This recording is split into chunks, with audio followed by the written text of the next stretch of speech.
Hey guys, what is up? This is Matthew Davis, me once again. Welcome back to another movie review, aka After I Saw. This time is going to be on M3GAN, or M3GAN, or M3. It's called M3GAN, okay?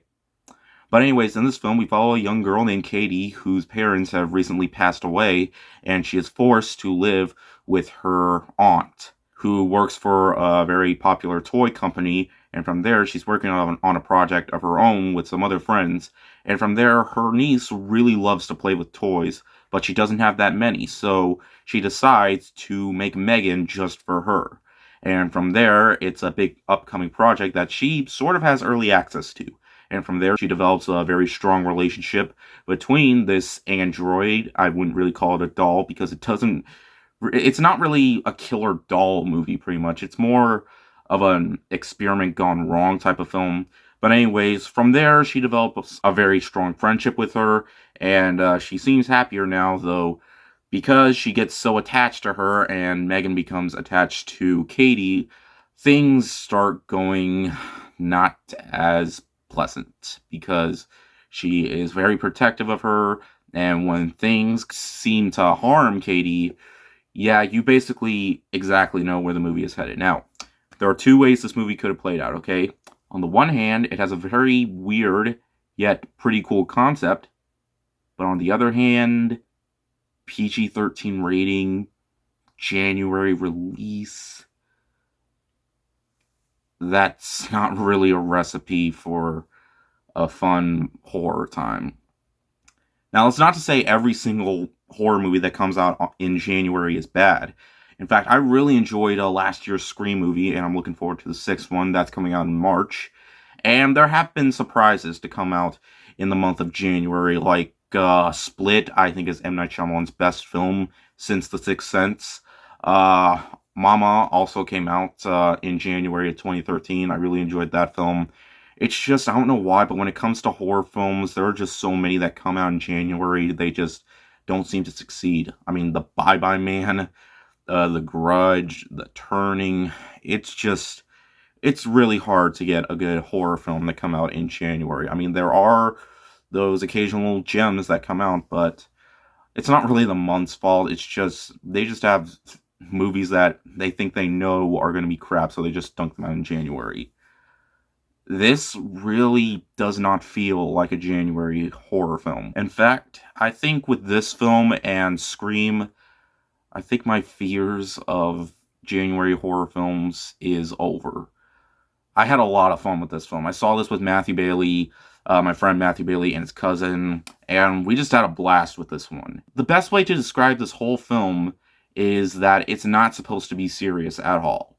I think with 2021's *Malignant*, that film was technically a horror film, but it was going for a more campy route, which is something that horror films don't really do nowadays. There do exist horror films that try to be scary, but just flat out fail. Like, they just don't know how to be scary, and they just come off as laughable. This is the type of movie that never manages to go too over the top, but when it does, it just manages to be flat out entertaining, and not like that laughably bad type of way where you just want to laugh at it, but you want to laugh with it. I think the concept alone is very unique, but at the same time, the fact that it's an android it's definitely something we wouldn't see in this world, at least not yet anyways. But the movie manages to just be a flat out fun time, even though it has a PG-13 rating. The movie never feels slow. I mean, we don't really see M3GAN until like after the first 20 or 30 minutes of the film, but the first 3 minutes were just like, I don't even know how to put it. Like, it didn't even make me feel like I was watching a horror film. And that's not necessarily a bad thing, too. I mean, even the performances, they were very strong here. Like, the main protagonist of the film who takes care of Katie, and though her relationship with Katie is kind of complicated because they don't know each other a whole lot, she's just forced to take care of her. I feel like their relationship is complicated, but later down the line, it's just, Katie is more focused on M3GAN than she is, she doesn't believe that she's doing bad things, but she does do bad things. Even though she does seemingly do bad things, she still wants to be friends with her, so yeah, and there are times in the movie where M3GAN just, when she's about to kill someone, she just flats out busts a move, and there are even times where she sings, like, The movie knows that it's silly because no one would find this scary, and that's entirely the point. Now, I'm not saying that the movie is flat out not scary. I mean, for the most part, it isn't. Scares isn't the biggest thing this movie's going for. I mean, it is chilling in some parts, but the movie doesn't really focus a lot on horror, which is not really a bad thing. That way, we don't see a whole lot of jump scares, and there are a few in the movie, but they were never false, and some actually did feel a little effective, even though I kind of knew they were coming a mile away because some of the trailers did give away a bit too much. Though there was this one part near the beginning of the film with a neighbor, and I knew exactly what was going to happen a mile away because she has a pet that isn't very nice to her neighbors. So yeah, I knew that they were not going to have a happy ending to this film. As for M3GAN herself, she is actually a very entertaining villain. She's basically the reason to see this movie. She is very entertaining in the movie, and her dialogue never feels boring, even though that she kind of says a bit of nerdy stuff, but she was just so entertaining in the movie, and even though she doesn't have that many kills in the film, some of the kills actually managed to be very entertaining, even though it's not insanely violent or bloody, because, like I said before, it's PG-13. It still manages to be a very fun time. And there are times in the movie, I mean, the last act was very entertaining and definitely did not disappoint in the slightest. But, like I said before, there are moments where, in some parts, I definitely knew what was coming a mile away, like I said near the beginning of the film.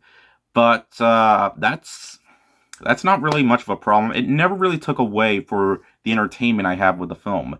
It never felt boring. Characters I actually did like, even though Katie was a bit annoying at first. But hey, you gotta feel bad for the girl. She lost her parents and she doesn't know what to do.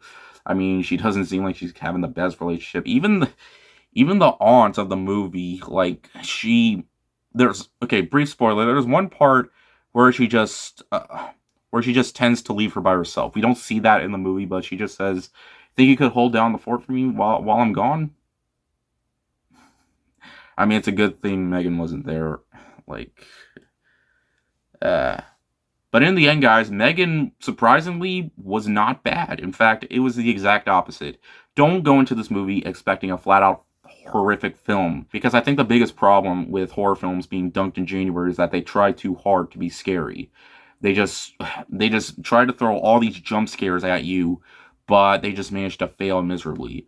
This movie just tends to just say, screw it, let's just have a fun time with the audience and give them what they would want to see in an entertaining, campy, fun type of way instead of a entertainingly, laughably bad type of way, because it knows exactly what it's trying to do. It's silly, it's goofy, but at the same time, it's a fun sci-fi film filled with campiness that just never manages to slow down. It's a movie that goes right to the point of the film. It doesn't try to throw in all these other plot lines to the film. It just manages to be a flat out fun time that I enjoyed most of my time with. My friends enjoy it as well.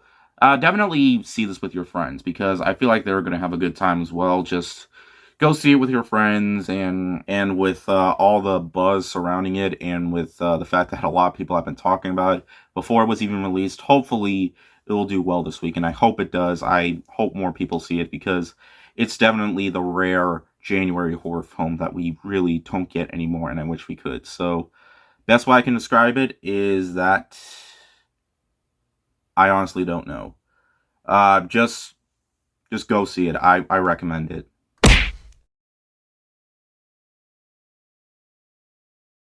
Not too bad of a start for January. First movie I saw this year, and it was actually really good. So yeah, I didn't expect a masterpiece. I kept my expectations very low because I had no idea how this whole thing was going to play out. So, but hey, well, it didn't suck. So yeah. Anyways, thank you guys so much for watching, and I'll see you guys later. Ward out.